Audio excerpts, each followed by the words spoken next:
আবারও স্বাগত CBN TV USA সংবাদ বুলেটিনে। শুনছিলেন কর্ণফুল ইনকাম ট্যাক্স সংবাদ শিরোনাম, এবারে বিস্তারিত।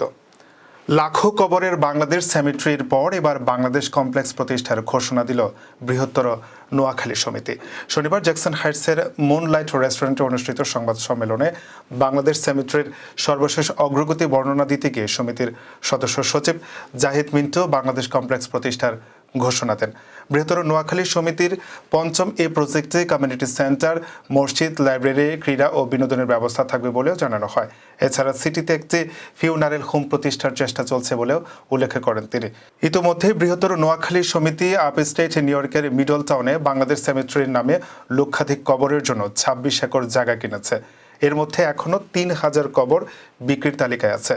কোনো সংগঠন কিনতে চাইলে প্রতিটির দাম পড়বে $৭০০ আর এককভাবে কেউ কিনলে দাম পড়বে $৮০০। সংবাদ সম্মেলনে উপস্থিত ছিলেন বাংলাদেশ সোসাইটির সাবেক সভাপতি আব্দুর রব মিয়া, বৃহত্তর নোয়াখালী সমিতির সভাপতি নাজমুল হাসান মানিক, উপদেষ্টা শাহ আলম, বেলাল হোসাইন, সাংবাদিক মিজানুর রহমান, ট্রাস্টি বোর্ড সদস্য খোকন মোশাররফ, তাজু মিয়া, শাহজাহান কবির, রফিকুল ভূঁইয়া, আবুল কালাম, মফিজুর রহমান, সালেহ আহমেদ চৌধুরী, গুলাম কিবরিয়া মিরন, আবুল মনসুর, রামেশ নাথ, জামাল উদ্দিন ও আবুল বাশার।